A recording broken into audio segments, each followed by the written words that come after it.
Hello everyone, welcome to Sanjeevani classes. My name is Kajal Jha और आज हम शुरू करने वाले हैं 11th के इकोनॉमिक्स यानी माइक्रो इकोनॉमिक्स का पहला chapter, that is introduction to microeconomics. तो let's move to the topic.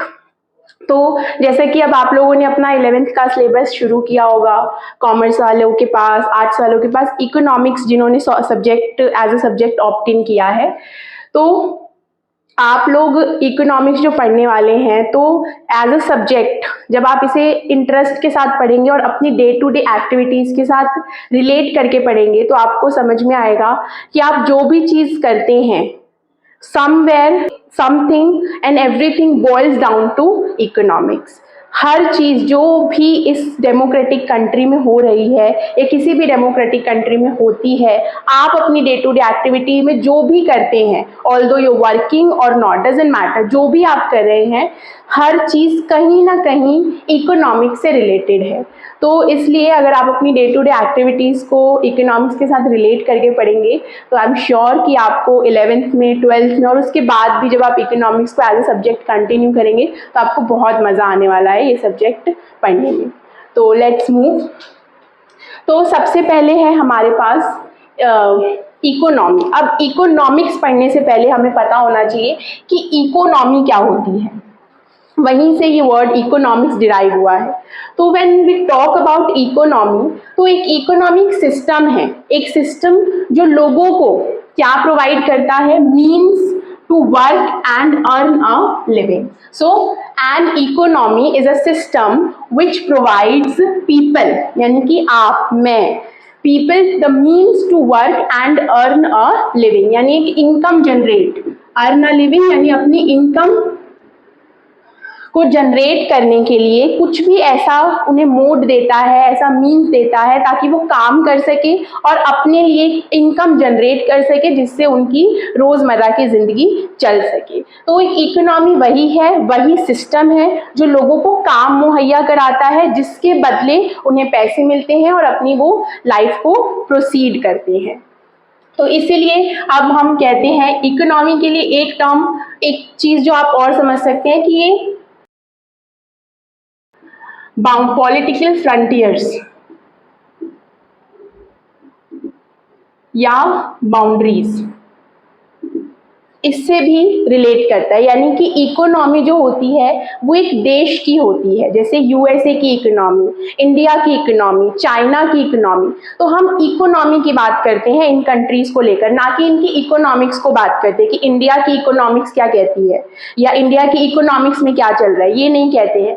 कहते हैं इंडिया की इकोनॉमी कैसी है, इंडिया की इकोनॉमी ग्रोइंग है, ग्रोथ कैसी चल रही है। तो इकोनॉमी में इकोनॉमी वर्ड यूज होता है, ना कि इकोनॉमिक्स वर्ड होता है। तो इसीलिए इकोनॉमी पॉलिटिकल फ्रंटियर से रिलेटेड है, यानी कि जो भी कंट्री की हम बात करें उसकी बाउंड्रीज, पॉलिटिकल फ्रंटियर्स मतलब उनकी बाउंड्रीज क्या है, उनकी डेमोग्राफिक बाउंड्रीज क्या है, उससे रिलेट करता है। तो इसीलिए इकोनॉमी होती है कंट्रीज की, जैसे इंडियन इकोनॉमी,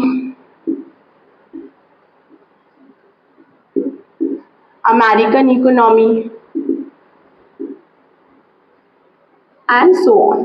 ठीक है, तो वन मोर टाइम कि इकोनॉमी एक ऐसा सिस्टम है जो लोगों को काम करने के लिए मीन्स प्रोवाइड करता है जिससे वो अपनी एक इनकम जनरेट कर सकते हैं और लाइफ को प्रोसीड कर सकते हैं। तो it's very easy, the definition is very easy, आपको मगअप करने की जरूरत नहीं है कुछ भी। An economy is a system which provides people the means to work and earn a living.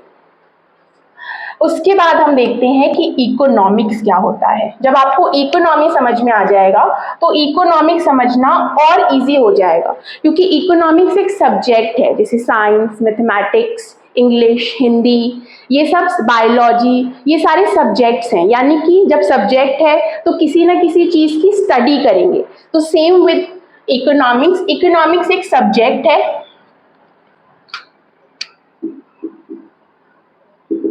और अगर सब्जेक्ट है तो वो स्टडी क्या करता है, तो economics is the science which studies human behaviour, यानी कि अब क्योंकि इकोनॉमिक्स में जब हमने ऊपर ही देखा कि इकोनॉमी में लोगों को काम दिया जाता है और लोग अपनी लाइफ को प्रोसीड करते हैं, तो उन्हीं लोगों के बिहेवियर को स्टडी करना, यानी उन्हीं ह्यूमंस के बिहेवियर को स्टडी करना, किसके संदर्भ में, किसके रिलेशनशिप को देखते हुए, between ends, relationship between ends and scarce means. Scarce means और एंड्स का मतलब क्या हुआ?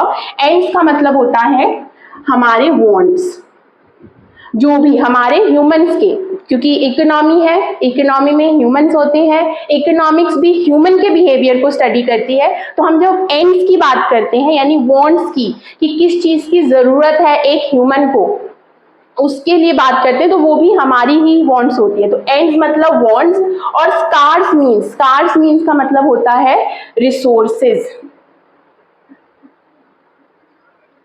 ठीक है, स्कार्स मीन का मतलब होगा रिसोर्सेज। अब रिसोर्सेज और जो ह्यूमन वांट्स है उनके बीच के रिलेशनशिप को स्टडी करता है, उनके बीच के रिलेशनशिप यानी वांट्स और रिसोर्सेज के बीच के रिलेशनशिप को स्टडी करते हुए ह्यूमन बिहेव कैसे करता है उसके बिहेवियर को स्टडी करते हुए इकोनॉमिक्स चलती है। तो economics is a science which studies human behaviour as a relationship between ends.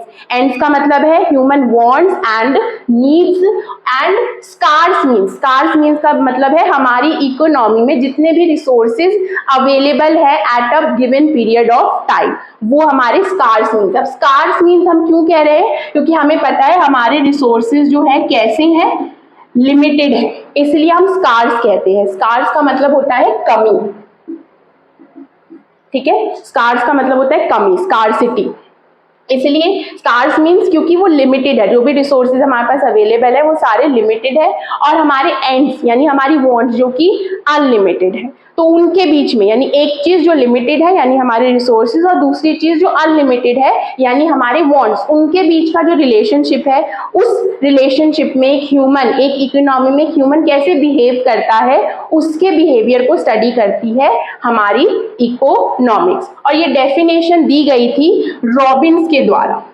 ठीक है, तो आपको ये ध्यान रखना है कि ये वाली डेफिनेशन किसने दी है? रॉबिन्स ने। ठीक है, अब हम आगे चलते हैं ब्रांच ऑफ इकोनॉमिक्स की तरफ। ब्रांच ऑफ इकोनॉमिक्स मतलब इकोनॉमिक्स मेजरली दो टर्म्स में, दो ब्रांचेज हैं इसकी। एक ब्रांच जिसको आप अपनी 11th क्लास में पढ़ोगे और एक ब्रांच जिसको आप अपनी 12th क्लास में पढ़ोगे। तो अभी आप जैसे दो ब्रांचेज हैं, micro economics and macro economics. Micro economics जो कि आप अपने 11th स्टैंडर्ड में पढ़ रहे हो, और मैक्रो इकोनॉमिक्स जो कि आप अपने 12th स्टैंडर्ड में पढ़ोगे। तो हम बात करते हैं पहले माइक्रो इकोनॉमिक्स की। तो माइक्रो इकोनॉमिक्स देखते हैं पहले। तो माइक्रो जो इसमें वर्ड है micro, it is derived from the word माइक्रोज, एक ग्रीक वर्ड है माइक्रोज जिसका मतलब होता है स्मॉल। ठीक है, मतलब छोटा, यानी कि ये इकोनॉमिक्स जो है, ये ब्रांच ऑफ इकोनॉमिक्स जो है वो छोटी इकोनॉमी को एज अ होल नहीं स्टडी करती है, उसके छोटे छोटे इंडिविजुअल यूनिट्स को स्टडी करती है, इसीलिए इसको हम माइक्रो इकोनॉमिक्स बोलते हैं।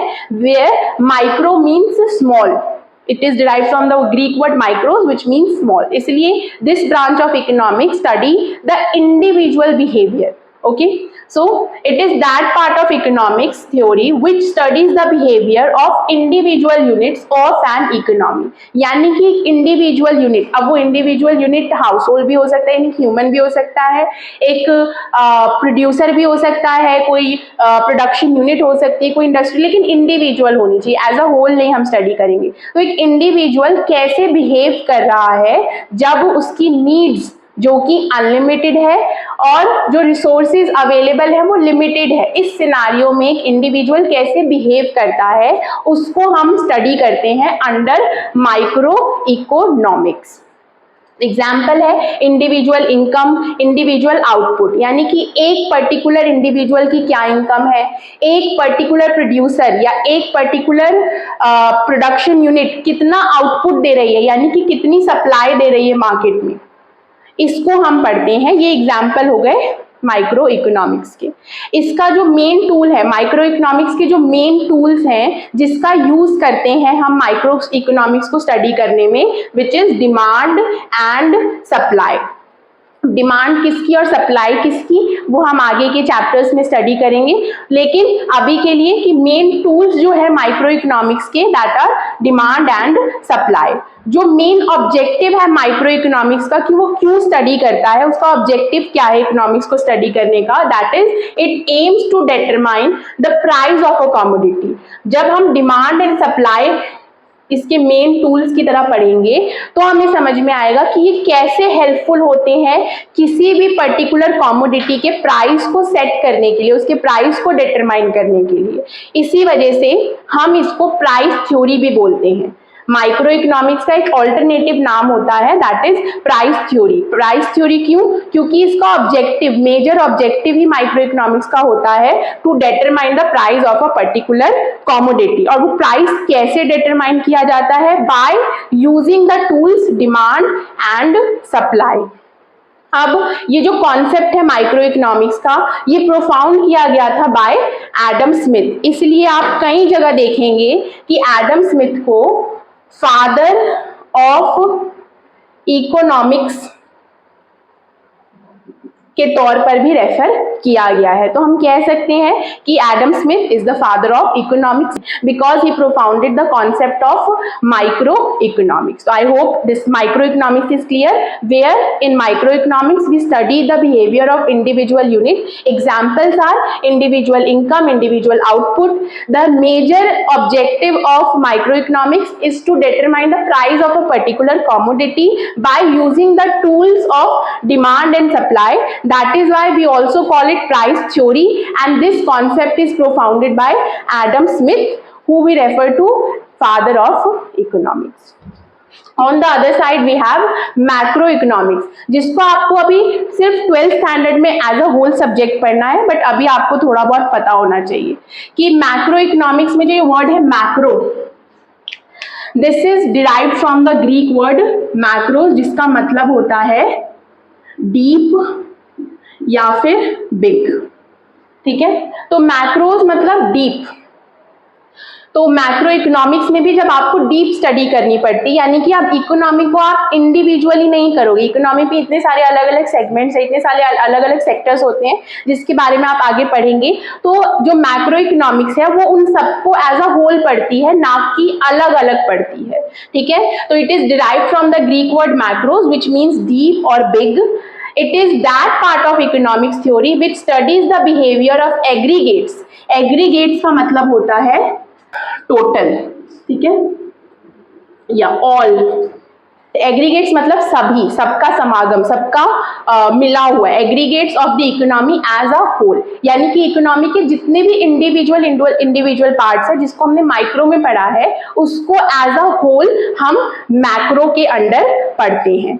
एग्जाम्पल हो गया national income and aggregate output. जैसे वहां इंडिविजुअल इनकम था, यहाँ पर सभी इंडिविजुअल्स की हम इनकम में मिला लेंगे तो वो एक नेशनल इनकम बन जाएगी, यानी पूरी नेशन की इनकम बन जाएगी। इसी तरह से हम एक प्रोडक्शन यूनिट का आउटपुट देख रहे हैं तो दैट इज इंडिविजुअल आउटपुट। हम मार्केट में इकोनॉमी में जितनी भी प्रोडक्शन यूनिट अवेलेबल है उन सबका देखेंगे आउटपुट तो वो हो जाएगा एग्रीगेट आउटपुट।